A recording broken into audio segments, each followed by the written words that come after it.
Welcome back to Inside Track. I'm Sarah Eisen. Investors this morning waiting a new report on new home sales. Our next guest just yesterday said home prices are bottoming out, and it's a major change in tone for her team at Bank of America Merrill Lynch. They've updated their forecast for the year, and Michelle Meyer, senior U.S. economist at Bank of America Merrill Lynch, has joined us on the Inside Track. She is the housing specialist of the group, and this is a big call. Everybody's talking about your research report that you put out last night. So what's changed? Yeah, it's a big call in terms of the timing. It's not a big call in terms of the trajectory, though. So we do think that home prices are in the process of bottoming now, but we think it's going to be a very bumpy bottoming, one that lasts through the end of next year, and then you start to see home prices turn higher in 2014.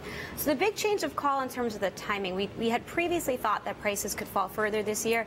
We now think that we're probably getting close to that bottom, and what's changed is a couple of factors. You've seen the month supply numbers, inventory come down, so the imbalance between supply and demand is not as large. You've seen some better economic data, particularly job creation, and that means that new delinquencies have slowed.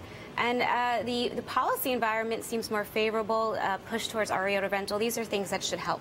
When you talk about inventory, are you referring to inventory that's visible on the market, or the shadow inventory that everyone keeps warning about with foreclosed properties, distressed properties coming on?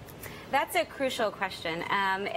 We're looking at current inventory, but we are taking into account future inventory as well. So the current month supply only accounts for what's currently on the market for sale, and that's not a sufficient measure of inventory because there's a lot sitting in the shadows, particularly of distressed properties. And if you take that into account, you can get upwards of almost 7 million additional distressed properties in the next 4 to 5 years. So there's a lot that will enter the market, but we do think that there's enough price discovery right now where we're getting that bottoming out.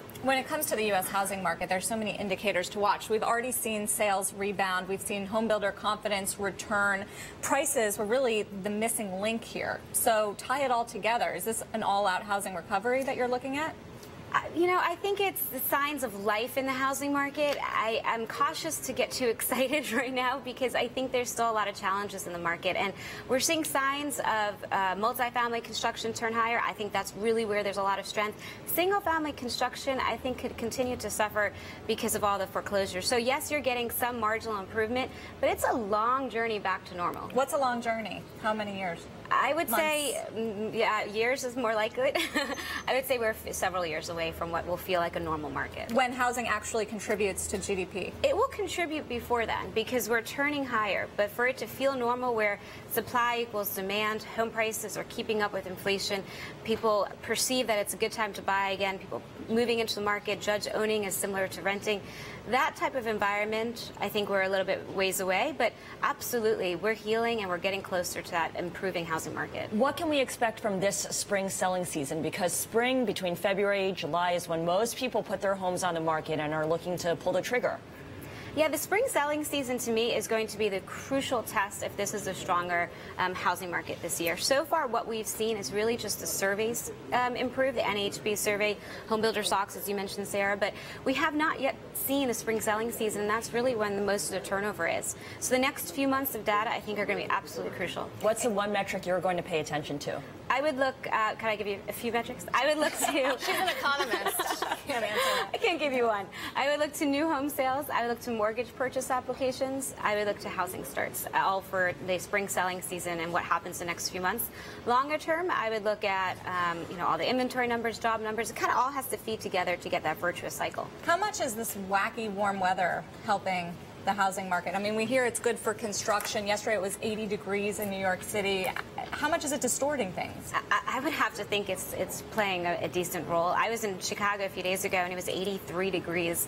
It was just completely mind-blowing. Typically there's snow on the ground, and that's a real big distinction, particularly in the Midwest, because the Midwest, normally you can't build, you can't really look for homes this time of year, and certainly in the past few months when it's been very warm. So it's very hard to quantify weather effects, but it's likely playing a role. And that's another thing that we'll be able to tell in the next few months. If weather, in fact, pulls up demand and pulls up activity, the spring will look a little bit softer. So demand looks to be better. Affordability for homes is at a high or coming back. Credit availability is still very much an issue. And Fannie and Freddie, didn't they recently increase costs to get a conforming loan? What's going to keep people from being able to really go in there and make that purchase that they've been longing to do?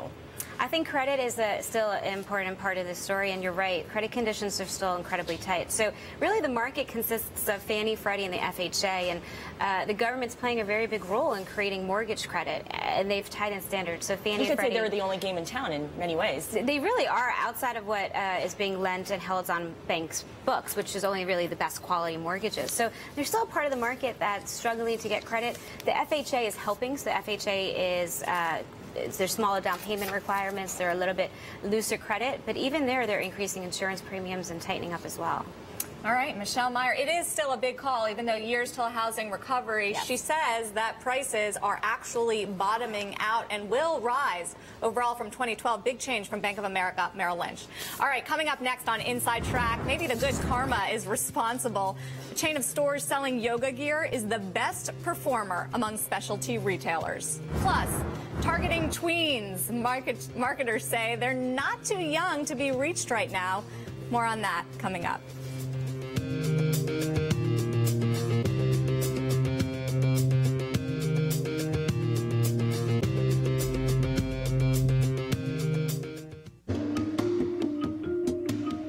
If you're focused on growth, focus on Macquarie.